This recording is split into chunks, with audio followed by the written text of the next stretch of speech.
Masalah peng.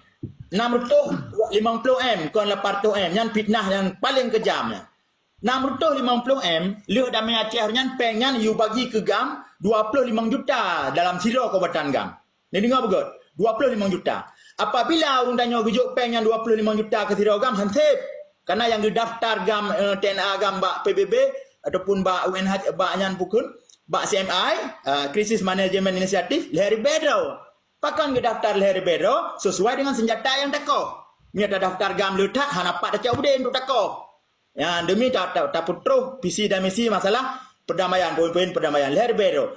Apabila ke bagi peng yang 25 juta hansip rakan. Jadi sehingga tanya orang ramai ke bagi jadi lehari juta sengah. Tingkat long salah tidak tentera yang mudang dalam perang lehari juta tengah merempuk tahun 2007. Mandu-mandu nak merempuk. Munan si urang yang tun dalam penjara. Urang yang korban konflik, mandum nak gebi. Isyaki pakah nak gebi, nak kata Aceh haji masanya. Jadi peng 650M kan kabeh bagi ya awal perdamaian. Yang roh terlibat gam yang tanya naik terima. 5 juta setengah 5 juta. Punya ke bagi 25 hansip rakan, hansip peng. Ya menan peng yan. Kon 800M 650. Bantu seluruh Aceh.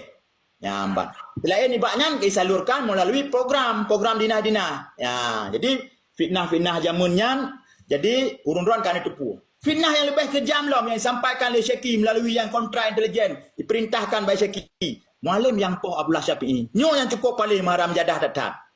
Nyo cukup paling nyo fitnah nyo.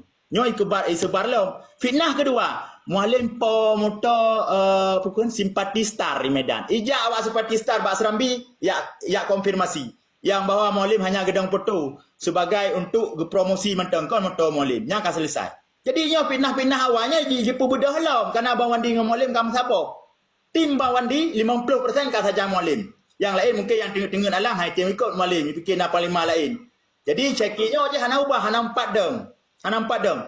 Pakan Mualim hana pakai ceki hana gehoi, adik dah hoi bila tak provokator cuma ipu bocor rahsia rapat-rapat tertutup ya hana bak media ipu bocor Jakarta. Itu hadang Mualim di Jakarta. Kampak kan? Jadi hati-hati dengan Syekhi, hana masalah, nya nurung umum kan 60, mungkin nyo poncaroba terakhir di dalam politik. Nah, nak atai mungui kiban. Sang-sang kau pasukan elit gini, kunang topi, kunang ego palsunya petu-petu lagak gini tu. Dah sipak juga kalau bahai. 65, 60 humu. Jadi lagi yang mentang, baik ni cok kerajaan ni bang Rizal, yang memang visi misi je untuk panco, gam yang ada Aceh, kerana je pedang gam droi gam independen, Mualim baik nak urung pilih. Nyo visi misi Syekhi. Terima kasih. Assalamualaikum. Waalaikumsalam warahmatullahi